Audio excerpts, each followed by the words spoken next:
Now today आज हम बात करने जा रहे हैं IMC development process. IMC means integrated marketing communication. इसमें किस तरीके की प्लान्स को फॉलो किया गया है, कौन सी टेक्निक्स को यूज़ किया गया है, क्या प्रमोशनल टेक्निक्स यूज़ होती हैं। तो फर्स्टली हम जानते हैं कि आईएमसी क्या होता है। तो आईएमसी एक तरीके का कोऑर्डिनेशन प्रोसेस होता है किसी भी इंटीग्रेशन की जो मार्केटिंग कम्युनिकेशंस के टूल्स होते हैं।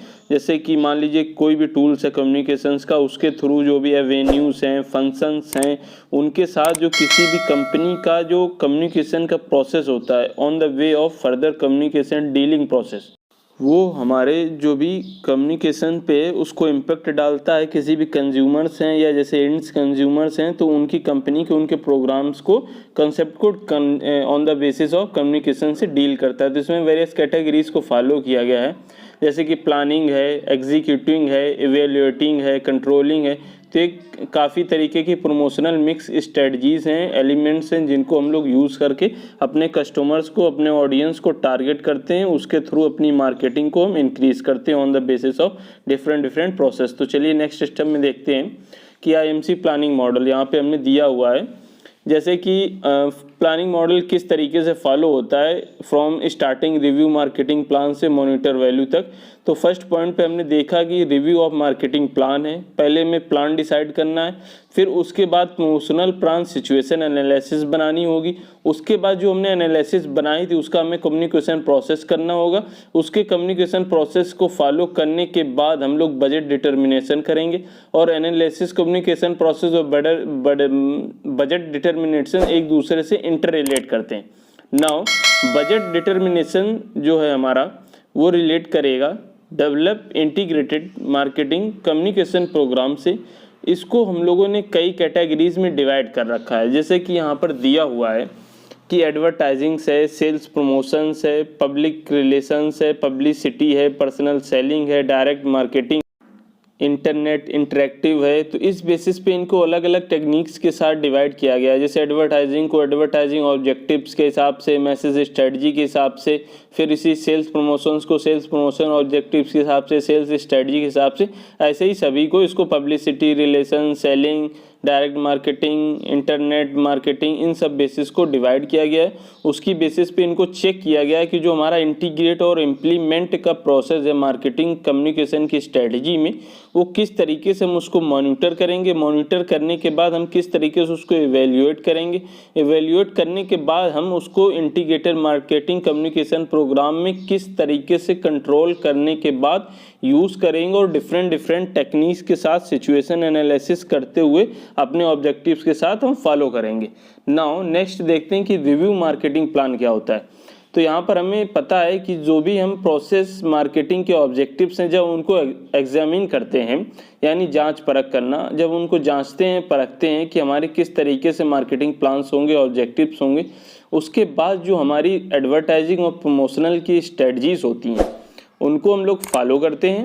उसके बाद जो हमारे पास कम्पिटिटिव एनालिसिस होता है, जैसे हु आर यू कम्पिटिटर्स, आपके कम्पिटिटर्स कौन है, who are your competitors, what product और सर्विसेज डू दे सेल, आप किस तरीके के सर्विसेज लोगों को देते हैं, what is each competitors market share, आपका जो कम्पिटिटर्स का मार्केट शेयर है वो क्या है। इस तरीके के डिफरेंट क्वेश्चंस हैं। जैसे what potential threats do your competitors pose, यानी आपके कम्पिटिटर्स को किस तरीके के थ्रेट्स चाहते हैं और आप उनको किस तरीके से अपनी स्ट्रेंथ और वीकनेस को फॉलो करते हुए अपनी डिफरेंट मीडिया टेक्निक को यूज़ करते हुए आप अपनी सर्विस को अवेल करा रहे हैं, अपने प्रोडक्ट को मार्केट में ला रहे हैं। नाउ नेक्स्ट कॉन्सेप्ट देखते हैं कि सिचुएशन एनालिसिस क्या होता है। तो इसमें पता है कुछ इंटरनल फैक्टर हैं, कुछ एक्सटर्नल फैक्टर हैं। तो फर्स्ट हम बात करते हैं कि इंटरनल फैक्टर्स क्या क्या होते हैं। नाउ इसमें जो है assessment of the firm promotional organisation and capabilities. तो इसमें प्रमोशनल ऑर्गेनाइजेशंस के किसी भी फर्म का जो असेसमेंट होता है वो किया जाता है, उनकी कैपेबिलिटीज़ को चेक किया जाता है, उसके बाद जो रिव्यू होता है उसके बेसिस पे ये लोग अपना डाटा मेज़र करते हैं। डाटा मेज़र करने के बाद हम अपने असेसमेंट के बाद उसकी ब्रांड इमेज और इम्प्लीकेशंस को फाइंड आउट करते हैं। इम्प्लीकेशंस को फाइंड आउट करने के बाद असेसमेंट के थ्रू हम लोग स्ट्रेंथ और वीकनेस को फाइंड आउट करते हैं कि हमारे प्रोडक्ट और सर्विस की किस तरीके की स्ट्रेंथ और वीकनेस है। जैसे एक्सटर्नल फैक्टर्स दिए हुए हैं, इसमें डिफरेंट टेक्निक्स को फॉलो किया गया है। फर्स्ट है कस्टमर एनालिसिस, सेकेंड है कम्पिटिटिव एनालिसिस, थर्ड है इन्वायरमेंटल एनालिसिस। तो इस तरीके के टेक्निक को फॉलो करते हैं। Now IMC programme situational analysis external factors को देखते हैं। तो एक्सटर्नल फैक्टर्स में हमारे क्या क्या आते हैं, जैसे इन्वायरमेंटल एनालिसिस है। तो इन्वायरमेंटल एनालिसिस में हम लोग देखते हैं कि किस तरीके से हम लोग मार्केट में सिचुएशंस को टारगेट करते हैं, अपने प्रमोशन स्ट्रेटजीज और प्रोडक्ट की सर्विसेज को लोगों तक, अपने कस्टमर तक, अपने ऑडियंस को अवेल कराते हैं। नाउ इन्वायरमेंटल में हम लोग देखते हैं कि टेक्नोलॉजिकल है, पॉलिटिकल लीगल है, डेमोग्राफिक है, सोशियो कल्चरल है, इकोनॉमिक है। इस तरीके की डिफरेंट टेक्निक्स को फॉलो करते हैं। नाउ कम्पिटिटिव एनालिसिस में देखते हैं कि हमारे कंपटीटर्स किस तरीके के हैं। फिर हम लोग देखते हैं कि हमारी जो पोजीशंस है रिलेटिव टू द कंपटीटर्स वो कैसी है, साइज ऑफ कंपटीटर्स एडवर्टाइजिंग क्या है प्रमोशनल बजट के हिसाब से, आईएमसी स्ट्रेटजीज क्या हैं अकॉर्डिंग टू अवर कंपटीटर्स। तो इस तरीके के डिफरेंट टेक्निक्स को हम लोग यूज़ करते हैं। नाउ नेक्स्ट पॉइंट है एनालिसिस ऑफ कम्युनिकेशन प्रोसेस।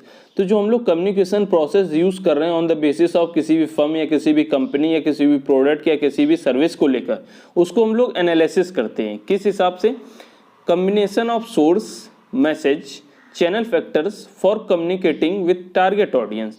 यानी जो चीज़ें हम ऑडियंस के साथ टारगेट कर रहे हैं, जो अपना कम्युनिकेशंस का प्रोसेस यूज़ कर रहे हैं, अगर हम कोई process on the basis of अपना सोर्स यूज़ कर रहे हैं, फिर किसी भी थ्रू उसके मैसेज जा रहा है अपने ऑडियंस के थ्रू या अपने ऑडियंस तक अपने चैनल्स के through on the basis of different channels, तो हम ये देखते हैं कि हमारा मैसेज किस तरीके से पहुंच रहा है, हमारे गोल्स क्या हैं, हमारे ऑब्जेक्टिव्स क्या हैं। उस बेसिस पे हम अपनी एनालिसिस करते हैं कम्युनिकेशन प्रोसेस का। नाउ नेक्स्ट पॉइंट है बजट डिटर्मिनेशन।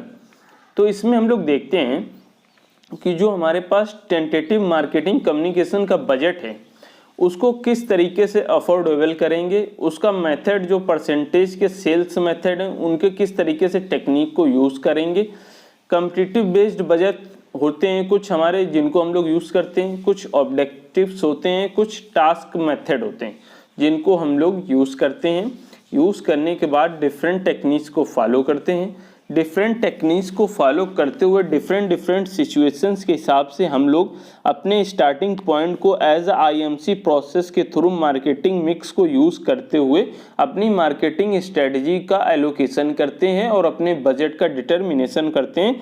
उस बेसिस पे हम लोग मार्केटिंग स्ट्रेटजीज को फॉलो करते हैं। नाउ नेक्स्ट पॉइंट है हमारे पास पोटेंशियल कम्युनिकेशन ऑब्जेक्टिव्स। तो पोटेंशियल कम्युनिकेशन ऑब्जेक्टिव्स क्या होते हैं। पोटेंशियल यानी our basic requirement, communication it is a way of talking process. Objectives यानी बेसिक कम्युनिकेशन प्रोसेस हमारे क्या क्या होते हैं। If we are working in a firm, if we are startup any company, if we are target our audience और customers. Now हम लोग देखते हैं कि फर्स्ट क्या है सेल्स, यानी सेल्स में हम किस तरीके की टेक्निक्स यूज़ कर रहे हैं। Customer loyalty, company image, brand image, service contract and enquiry, visit by prospect, product trial, recommendation, adoption of product. ये डिफरेंट ऑब्जेक्टिव्स होते हैं। नाउ नेक्स्ट पॉइंट पे हम लोग बात करते हैं कि जो हमारे कस्टमर तक पहुंचने का तरीका होता है वो कैसा होना चाहिए, हम किस तरीके से अपने कस्टमर्स तक पहुंच सकते हैं। यानी हमारे पास है मास मीडिया। मास मीडिया एक तरीके का कम्युनिकेशन प्रोसेस है, जैसे कि इसको हम लोग ब्रॉडकास्ट के थ्रू, रेडियो टीवी के थ्रू दिखाते हैं, एक न्यूज़पेपर्स के थ्रू दिखाते हैं या मैगजीन्स के थ्रू दिखाते हैं। फिर है हमारे पास डायरेक्ट मार्केटिंग थ्रू, यानी direct way of communication to our audience. फिर एक है इंटरनेट और इंटरएक्टिव, ये भी हमारे पास इंटरनेट के थ्रू प्रोसीजर्स हैं। फिर ब्रोक्यूर्स हैं, सेल्स लिटरेचर्स हैं, पब्लिसिटी है, पब्लिक रिलेशंस हैं, इवेंट स्पॉन्सरशिप्स हैं। इवेंट स्पॉन्सरशिप्स को जैसे डिफरेंट कैटेगरीज में फॉलो किया गया है, लोकल, रीजनल, नेशनल, इंटरनेशनल्स। फिर हमारे पास सेल्स प्रमोशंस हैं, कुछ स्टोर्स हैं, कुछ प्रोडक्ट प्लेसमेंट्स, मूवीज़, टेलीविजन के शोज के थ्रू, कुछ प्रमोशनल प्रोडक्ट होते हैं उनके थ्रू हम अपने कस्टमर्स तक अपने उनको डिफाइन करते हैं कि नहीं हमें कैसे पहुंचना है। नाउ नेक्स्ट पॉइंट है develop integrated marketing communication process, यानी हम आईएमसी को किस तरीके से डेवलप करेंगे, हम अपने कम्युनिकेशन प्रोसेस को फॉलो करते हुए अपने ऑडियंस तक किस तरीके से पहुंचेंगे। नाउ इसमें जैसे एडवर्टाइजिंग है, एडवर्टाइजिंग में क्या है, डिटरमाइन ऑब्जेक्टिव एंड बजट, हमें अपने ऑब्जेक्टिव्स को डिटरमाइन करना होगा, बजट को फॉलो करना होगा। नाउ मैसेज डेवलपमेंट, यानी मैसेज हमें पता होना चाहिए कि हमें किस टेक्निक्स को यूज़ करके अपने कस्टमर्स को अट्रैक्ट करना है। Now called creative strategy, determine basic appeal, determine main message, media strategy. Media strategy में डिफरेंट चैनल्स को फॉलो करते हैं, कम्युनिकेशन चैनल हैं, जैसे डिफरेंट मीडियाज़ होती हैं, newspaper, magazine, radio, TV, outdoor speciality, specific media भी होती हैं, जैसे पेपर, मैगजीन, टीवी प्रोग्राम्स, इनके थ्रू हम लोग अपनी आईएमसी को डेवलप करते हैं। नाउ नेक्स्ट पॉइंट है integrate and implement marketing communication, यानी हम उसको किस तरीके से फॉलो करेंगे। इसको फॉलो करने का क्या है, हमारे पास नई नई प्रमोशनल मिक्स स्ट्रेटजीज हैं। प्रमोशनल मिक्स स्टडीज़ किस तरीके की होती है हम लोगों को पता है कि जैसे सिचुएशन एनालिसिस होती है, मार्केटिंग के कुछ ऑब्जेक्टिव्स होते हैं, मार्केटिंग बजट होता है, मार्केटिंग की स्ट्रेटजीज होती हैं, मार्केटिंग की टेक्निक्स होती हैं, एवोल्यूशन ऑफ परफॉर्मेंस होता है कि हम किस तरीके से अपना वर्क कर रहे हैं, उस तरीके से हम उसको इम्प्लीमेंट करते हैं आईएमसी को डिफरेंट टेक्निक्स को फॉलो करते हुए on the basis of our ads, media time and space, implement direct marketing programs, implement sales promotions, design and implement public relations, design and implement interactive internet marketing programs. There are various techniques to reach our customers, implement our IMC process and follow the strategies. Now next point है monitor, evaluate, control integrated marketing communication program। तो इसमें हम लोग देखते हैं कि किस तरीके से मॉनिटर करेंगे हम अपने आईएमसी को, उसको किस तरीके से कंट्रोल करेंगे, फिर किस तरीके से उसका एवेल्यूएशन करेंगे कि कहाँ कहाँ पर फॉल्ट्स आ रही हैं और हमें किस तरीके से प्रोसेस पर वर्क करना चाहिए। नाउ हम लोग देखते हैं कि जो हमारा रिजल्ट्स आ रहा है और उसको हम डिटरमाइन करते हैं किस तरीके से, जैसे take action to control and adjust promotional programmes, यानी हम अपने एक्शंस को लेना होगा, हम अपने कंट्रोल्स की टेक्निक्स को यूज़ करना होगा। जैसे कि हमने यहाँ पर एग्जांपल्स लिया है, monitor sales promotion by the number of coupons redeems, यानी जो हमें मॉनिटर की टेक्निक्स को यूज़ करना है वो कूपन्स के थ्रू भी चेक कर सकते हैं। Measure the effectiveness of a new personal selling strategy के हिसाब से कर सकते हैं। A firm might run test to see customer notice the ad के हिसाब से कर सकते हैं। रिव्यू सेल्स का रिजल्ट्स क्या है और एट्रीब्यूट का फ्लक्चुएशंस क्या है, इस तरीके से कर सकते हैं। नाउ अब हम बात करते हैं कि जो हमारे आईएमसी कम्युनिकेशंस के टूल्स हैं और कम्युनिकेशन मिक्स की स्ट्रेटजी है, हम उनको किस तरीके से यूज़ करते हैं। तो आईएमसी कम्युनिकेशंस के टूल्स को पहले मेनली 3 पार्ट्स में डिवाइड किया गया है, एडवर्टाइजिंग, डायरेक्ट मार्केटिंग और इंटरैक्टिव और इंटरनेट मार्केटिंग। फिर इनको डिफरेंट तरीके से डिवाइड किया गया, एडवर्टाइजिंग को सेल्स प्रमोशन, डायरेक्ट को पब्लिसिटी रिलेशंस और इंटरैक्टिव और इंटरनेट को पर्सनल सेलिंग। तो ये हमारे टूल्स हैं कुछ कम्युनिकेशंस के। नाउ अब हम लोग बात करते हैं कि आईएमसी के टूल्स किस तरीके से होते हैं। तो जैसे आईएमसी के टूल्स हैं, फर्स्ट हो गया एडवर्टाइजिंग की टेक्निक्स कैसे यूज़ करना है। फिर हो गया डायरेक्ट मार्केटिंग, यानी डायरेक्ट मार्केटिंग को हम लोग कैसे फॉलो करेंगे। फिर हो गया हमारे पास इंटरनेट मार्केटिंग, तो इंटरनेट मार्केटिंग को हम लोग कैसे यूज़ करेंगे। फिर हो गया हमारे पास सेल्स प्रमोशन, यानी सेल्स प्रमोशन को हम लोग कैसे यूज़ करेंगे। फिर हो गया हमारे पास पब्लिक रिलेशन, यानी पब्लिक रिलेशंस के थ्रू हम लोग कैसे अपनी मार्केट बॉन्डनेस को बढ़ाएंगे, मार्केटिंग स्ट्रेटजीज को बढ़ाएंगे, डिफरेंट तरीके से अपनी टेक्निक्स को फॉलो करते हुए अपने मार्केट तक कैसे ऑडियंस को टारगेट करेंगे, ताकि जो हमारा मल्टी मॉडल प्रोसेस है, मल्टी डायरेक्शनल कम्युनिकेशन प्रोसेस है, हम उसको यूज़ करते हुए अपने कस्टमर तक ईजिली पहुंच सकें, अपने कस्टमर्स को अंडरस्टैंड करा सकें और उस बेसिस को फॉलो करते हुए आगे हम बढ़ सकें। नाउ जैसे लास्ट है हमारा पर्सनल सेलिंग, तो on the basis of these tools are define here.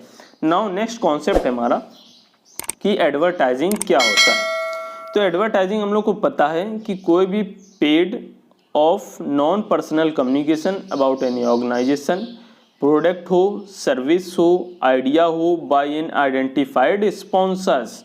तो यानी जो भी पेड टेक्निक्स होती हैं जो जिनमें कभी कोई मतलब पर्सनल कम्युनिकेशन का प्रोसेस नहीं यूज़ किया जा रहा है, यानी एक तरीके की वो नॉन पर्सनल कम्युनिकेशन है। जैसे हम लोग एड्स देख रहे हैं, डिफरेंट कैटेगरीज को फॉलो कर रहे हैं, तो ये क्या है, हमारी इनमें कोई कम्युनिकेशन नहीं हो रहा, फिर भी मार्केटिंग का हमारा मैसेज पहुंच रहा है लोगों तक कि हमें कस्टमर्स को कैसे ईजी अट्रैक्ट करना है, हमें कौन कौन सी टेक्निक्स को फॉलो करना है। टेक्निक्स को फॉलो करने के बाद हम on the basis of electronic media like televisions हो गए, रेडियोस हो गए, मास मीडिया कम्युनिकेशंस हो गया या न्यूज़पेपर्स हो गए, मैगजीन्स हो गए, इनके थ्रू हम अपनी प्रमोशनल स्ट्रेटजी को कैसे बढ़ाएंगे। नाउ नेक्स्ट पॉइंट हमारे पास क्लासिफिकेशन ऑफ एडवर्टाइजिंग। तो एडवर्टाइजिंग का हम लोग क्लासिफिकेशन किस कैटेगरी में कर सकते हैं, तो जैसे कंज्यूमर्स का है, तो कंज्यूमर्स को यहाँ पर हम लोग 3 पार्ट्स में डिवाइड कर सकते हैं। फर्स्ट है नेशनल एडवर्टाइजिंग, यानी जो हमारी एडवर्टाइजिंग वो नेशनल लेवल पे है। सेकेंड है रिटेल और लोकल एडवर्टाइजिंग, यानी जहाँ पर हम अपना प्रोसेस स्टार्ट कर रहे हैं या स्टार्टअप में हमारा फर्म है, उस बेसिस पे हमारी लोकल एडवर्टाइजिंग। थर्ड हमारा primary versus selective demand advertising, यानी जैसी according to our product demand बढ़ रही है, हम उसी हिसाब से अपनी मार्केटिंग स्ट्रेटजीज को फॉलो करते हुए अपनी एडवर्टाइजिंग को भी बढ़ा सकते हैं।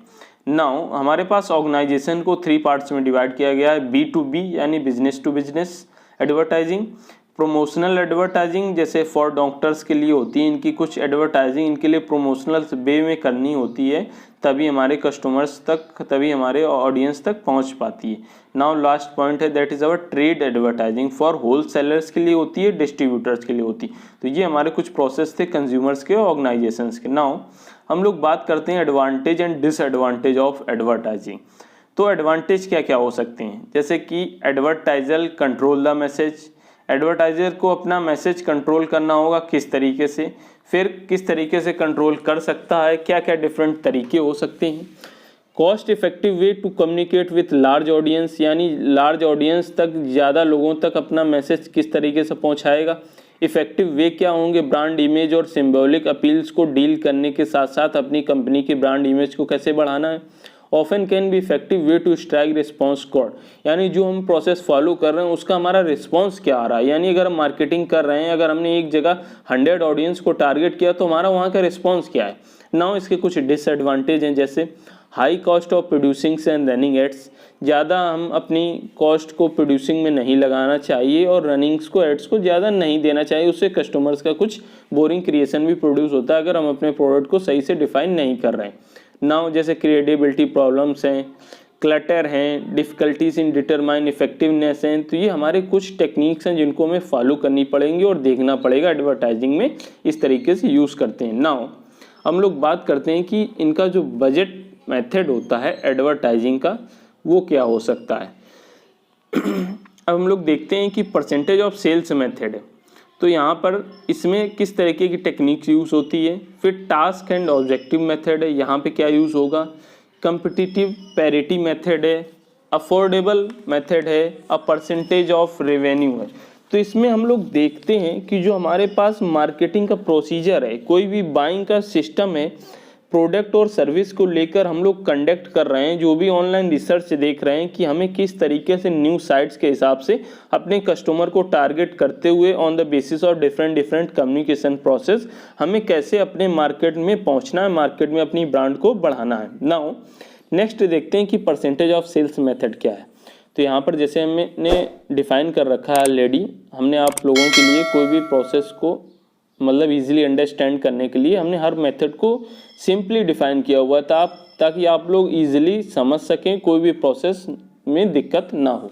नाउ जैसे कि based on a predetermined percentage of past sales और a forecast of future sales, यानी हमारे पास फ्यूचर सेल्स क्या होगी, जो प्रेजेंट सेल्स हैं, पास्ट सेल्स थी, उस बेसिस पे हम डाटा अपना मेज़र करते हैं on the basis of different techniques, कि यानी हमारे पिछली टेक्निक्स या पिछली हमारी सेलिंग्स इतनी थी, पिछली प्रोसेस हमारा इतना था, फिर प्रेजेंट में हमारी जो सेल्स की टेक्निक्स है वो इतनी चल रही, फ्यूचर में क्या होगी, उस बेसिस पे हम एक डिटरमाइंड प्रोसेस फॉलो कर लेते हैं कि नहीं हमारा ये हो सकता है। इसी तरीके से हम अपना जो बजट है उसको एलोकेशन कराते हैं डिफरेंट एडवर्टाइजर्स के हिसाब से क्योंकि ये सिंप्लिसिटी होती है, एबिलिटी होती है कि हमें एडवर्टाइजिंग के थ्रू कैसे पहुंचना है।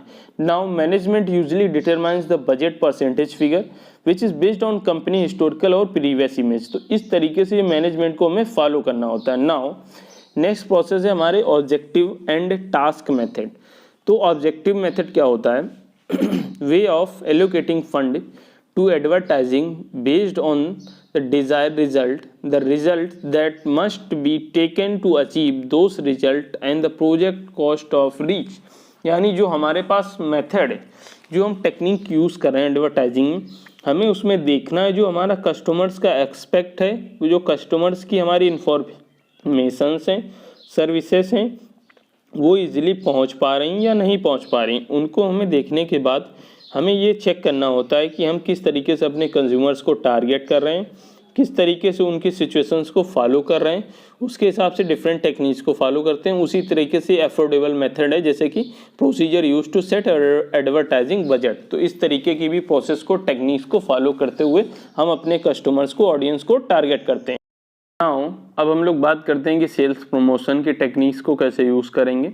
तो सेल्स प्रमोशन में शॉर्ट टर्म इंसेंटिव्स होते हैं जिनको हम लोग इनकरेज करते हुए अपनी सेल्स को, अपने परचेज को on the basis of product और सर्विस के हिसाब से हम उनको डिफरेंट वैरायटीज़ के हिसाब से टूल्स को यूज़ करते हुए अपने मार्केट में उनको पहुंचाते हैं। जैसे कुछ टेक्निक्स होती हैं सेल्स की, कूपन्स के हिसाब से हो गया, या फ्री शिपिंग डिलीवरी इस टाइप की हो गई, या कुछ कैशबैक ऑफ़र देते हैं, या कुछ डिस्काउंट ऑफ़र देते हैं कि नहीं इतने पे इतनी छूट है, इतने प्रोसेस पे इतना होगा, या आप कुछ प्राइस पे डिस्काउंट दे देते हैं कि नहीं इतने प्राइस पे इतने ले सकते हैं, इतने प्राइस पे इतने। तो डिफरेंट टेक्निक्स को यूज़ किया जाता है इस तरीके से, और हम लोग वो फॉलो करते हैं कि नहीं हमें किस हिसाब से उसको बेसिस पे फॉलो करना होगा। अब बात करते हैं कि सेल्स प्रमोशंस के कुछ टूल्स होते हैं। तो जैसे टूल्स कुछ रिसेलर्स के होते हैं, कुछ एंड यूज़र्स के होते हैं, यानी कंज्यूमर ओरिएंटेड के हैं और ट्रेड ओरिएंटेड के।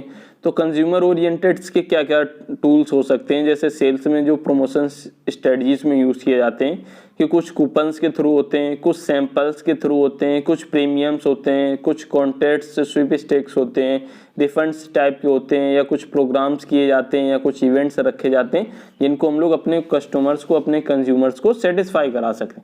ट्रेड ओरिएंटेड में क्या होता है कि ट्रेड अलाउंसेस होते हैं, या पीओपी डिस्प्लेस के हिसाब से होता है, या ट्रेनिंग प्रोग्राम्स कुछ होते हैं, या ट्रेड शोज होते हैं। उसकी बेसिस पे हम लोग प्रमोशनल स्ट्रेटजीज को यूज़ करते हैं। उसको यूज़ करने के बाद हम अपनी मार्केटिंग स्ट्रेटजीज को इंक्रीज़ करते हैं, ब्रांड इमेज को बढ़ाते हैं। ब्रांड इमेज के बढ़ाने के बाद स्ट्रेटजीज को यूज़ करते हुए हम उसको यूज़ करते हैं। जैसे कि एग्जांपल्स लेते हैं कि जैसे एक कूपन्स दिया हुआ है, फ्लिपकार्ट्स फैशन सेल, यानी 250 की सेल्स में ऑफ ऑन रुपीज़, अगर आप 2000 की शॉपिंग करते हैं तो 250 रुपये की छूट है, by one get one free, किसमें? पिज़्ज़ा में। तो इस तरीके के कूपन्स दिए जा सकते हैं। जैसे कि यहाँ पर देख सकते हैं कि by one pan pizza and get one, यानी ये भी हमारी कूपन्स की स्ट्रेटजीज है। एक्स्ट्रा 10% ऑफ, यानी ये भी एक तरीके की स्ट्रेटजीज है कि हमें अपने कस्टमर्स को कैसे यूज़ कर रहे हैं। नाउ पर्सनल सेलिंग क्या होता है? पर्सनल सेलिंग में जो प्रोसीजर फॉलो होता है किसी भी फर्म में, sales for the purpose of making sale and building customer relationship, यानी हमें अपनी पर्सनल कम्युनिकेशंस के थ्रू हम अपने कस्टमर्स के साथ अपनी relationship on the basis of communication के प्रोसेस के थ्रू किस तरीके से बिल्डअप करते हैं अपनी स्ट्रेटजीज को यूज़ करते हुए। यानी हमें अपने कस्टमर्स को अच्छे से डील करना होता है, यानी हमें किस तरीके की टेक्निक यूज़ करनी होगी ताकि हमारा कस्टमर्स अपने प्रोडक्ट और सर्विस के थ्रू इजीली अट्रैक्ट हो जाए, और हमारी और उसकी जो रिलेशनशिप है वो मेंटेन रहे, और हमारी मार्केट में सेल्स में इंक्रीमेंट हो। जैसे एग्जांपल्स है यहाँ पर, ए personal selling is found in department store on the perfume and cosmetic counters, यानी वहाँ पर हम लोग किस तरीके से पर्सनल सेलिंग का यूज़ करते हैं। नाउ ये हमारा एग्जाम्पल था। नाउ नेक्स्ट टेक्निक्स को देखते हैं कि पर्सनल सेलिंग्स के एडवांटेज और डिसएडवांटेज क्या क्या हो सकते हैं। तो जैसे हम लोगों को पता है कि direct contact between buyer and seller allowances for more flexibility, can tailor sales message to specific need of customers, allow more direct and immediate feedback, यानी जैसे हमने कोई चीज़ को अपने कस्टमर्स को दिया, कंज्यूमर्स को दिया, ऑन द बेसिस ऑफ हमें उनसे क्विक फीडबैक लेना चाहिए। मान लीजिए अगर हम रेस्टोरेंट्स में वर्क कर रहे हैं तो उस तरीके से अगर हमने उनको फूड सर्व किया, आफ्टर दैट कंज्यूम, हमें उनसे तुरंत फीडबैक लेना चाहिए कि हम किस तरीके से अपनी सर्विस को अवेल करा रहे हैं, हमारे कस्टमर्स और कंज्यूमर्स खुश हैं या नहीं। उस तरीके से जैसे कुछ डिसएडवांटेज होते हैं कि high cost per contact cost को ज़्यादा नहीं रखना चाहिए, expensive way to reach large audience, हमें एक्सपेंसिव वे नहीं रखना चाहिए ताकि हमें ऑडियंस तक पहुंचने में इजीली रहे और हमें दिक्कत ना हो, difficult to have consistent and uniform message deliver to all customers, यानी हमें अपने कस्टमर्स तक मैसेज कैसे पहुंचाना है और हम किस तरीके की टेक्निक्स को यूज़ करेंगे और अपने कस्टमर्स तक कैसे पहुंचेंगे, तो हमारे पास डिफरेंट टेक्निक्स होती हैं। नाउ हम लोग देखते हैं कि इन बेसिस को यूज़ करते हुए, यानी एडवांटेज और डिसएडवांटेज को देखते हुए, जो मार्केट में हमारी सेल्स है उसका जो इंक्रीमेंट है या डिक्रीमेंट हो रहा है, इस तरीके से हमें पर्सनल सेलिंग को इंक्रीज करना होता है, अपने ऑडियंस के साथ कम्युनिकेशंस को इम्प्रूव करना होता है। नाउ डायरेक्ट मार्केटिंग क्या होता है, तो डायरेक्ट मार्केटिंग में हम लोग देखते हैं कि जो हमारा कनेक्शन है, जो कनेक्शन किसके थ्रू, इंडिविजुअल कस्टमर्स के साथ, और या तो फिर इमीडिएट रिस्पॉन्स हो या कोई लास्टिंग कंज्यूमर रिलेशनशिप हो वाया किसी भी मेल शॉट के थ्रू या टेली मार्केटिंग के थ्रू या फैक्स मैसेज के थ्रू, इस तरीके से हमें अपने कस्टमर से फीडबैक लेना होता है ताकि हम जो उनको डायरेक्ट सर्विस अवेल करा रहे हैं, जो सर्विस दे रहे हैं, उससे हमें ये फीडबैक मिल सके कि नहीं हमारे पास कहाँ कहाँ पर फॉल्ट्स आ रही हैं, हमें कहाँ कहाँ पर उनमें सुधार करना चाहिए, सुधार करने के साथ साथ हमें कहाँ कहाँ पर इम्प्रूवमेंट की ज़रूरत है, किस तरीके की टेक्निक को फॉलो करना है।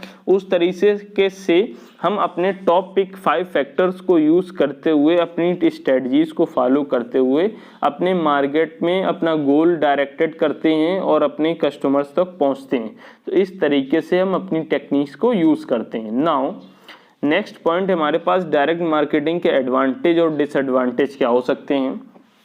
तो इसके जो एडवांटेजेस हैं वो हम लोगों को पता है कि डायरेक्ट मार्केटिंग जो सोसाइटी में है, वो कंज्यूमर्स जो हमारे होते हैं उनके साथ डायरेक्ट मार्केटिंग अगर करनी है हमें, तो हमें अपना जो प्रोसेस है वो बहुत ही इजीली अंडरस्टैंडेबल होना चाहिए, इजीली वे ऑफ कम्युनिकेट होना चाहिए, the process will be very easily defined method होना चाहिए। Next, allow marketers to very selective and target specific segment of customers, यानी जो हमारे मार्केटर्स हैं, जो हमारे स्पेसिफिक सेगमेंट है, हम उनको किस तरीके से टारगेट करेंगे, हमें अपने कस्टमर्स को किस तरीके से टारगेट करेंगे। Message can be customised for specific customers, यानी हमारा जो मैसेज है वो किस तरीके से हम कस्टमाइज कर सकते हैं अपने कस्टमर्स को लेकर। इफेक्टिवनेस क्या होगी ईजियर टू मेजर्स के लिए। इस तरीके से डिसएडवांटेज हैं जैसे lack of customer receptibility, clutter, image problems, इस तरीके से वेरियस टेक्निक्स को हम लोग फॉलो करते हुए एडवांटेज डिसएडवांटेज को डायरेक्ट मार्केटिंग में देखते हैं। नाउ अब बात करते हैं कि डायरेक्ट मार्केटिंग को किस तरीके से डिवाइड किया गया है। तो डायरेक्ट मार्केटिंग जैसे डायरेक्ट मेल के थ्रू हो गया, या डायरेक्ट रिस्पॉन्स एडवर्टाइजिंग के थ्रू है, या टेली मार्केटिंग के थ्रू है, या कैटलॉग्स के थ्रू यूज़ कर सकते हैं, या शॉपिंग चैनल्स के थ्रू अपनी डायरेक्ट मार्केटिंग को टेक्निक्स को यूज़ करते हुए अपना प्रोसेस फॉलो करते हैं। नाउ इसमें जैसे कुछ एग्जांपल्स ले लेते हैं, जैसे ये ईमेल के थ्रू है, यानी हम अपने कस्टमर्स को on the basis of direct mail के थ्रू डायरेक्ट मार्केटिंग में वे ऑफ कम्युनिकेशन प्रोसेस को यूज़ कर सकते हैं। नाउ जैसे यहाँ पर है टीवी शॉप है, इस तरीके से हम लोग यहाँ पर टीवी शॉप जैसे एड्स दे रहे हैं, इस तरीके से भी कनेक्ट हो सकते हैं। यहाँ पर जैसे बेस्ट डील टीवी, इस तरीके से अपने एड्स को शो ऑफ करके अपनी मार्केट में अपनी ब्रांड इमेज को इंक्रीज कर सकते हैं। नाउ नेक्स्ट पॉइंट है इंटरैक्टिव इंटरनेट मार्केटिंग। तो a form of marketing communication है कि हम किसी भी मीडिया के through two way flow of communication information, यानी जैसे हमारे और आपके बीच में जो बात हो रही that is two way of communication, उसके बीच में जो यूज़र्स आ रहे हैं, पार्टिसिपेंट्स हो रहे हैं, जैसे हमारे इंटरनेट के थ्रू है, मान लीजिए हमने कोई पोस्ट किया फेसबुक में, हमारी बात किसी कम्युनिकेशंस किसी प्रोडक्ट को लेकर थी और उसके बीच में काफ़ी लोग के कमेंट्स आ रहे हैं, तो क्या एक टू वे कम्युनिकेशन प्रोसेस है कि किस तरीके से हम अपना कंटेंट लोगों को देंगे, कंटेंट देने के बाद हम किस तरीके की मार्केटिंग टेक्निक्स को यूज़ करेंगे, उसके बाद हम क्या प्रोसीजर फॉलो करेंगे, प्रोसीजर फॉलो करने के बाद हम अपने किस तरीके के मेथड को यूज़ करेंगे। नाउ नेक्स्ट हमने एग्जांपल्स लिया है कि जैसे Amazon offers suggested reading selection based of previous book search और purchases, this type of online environment make for a very comfortable and personal shopping experience. यानी हमने यहाँ पर ऑफर्स दिया एक तरीके का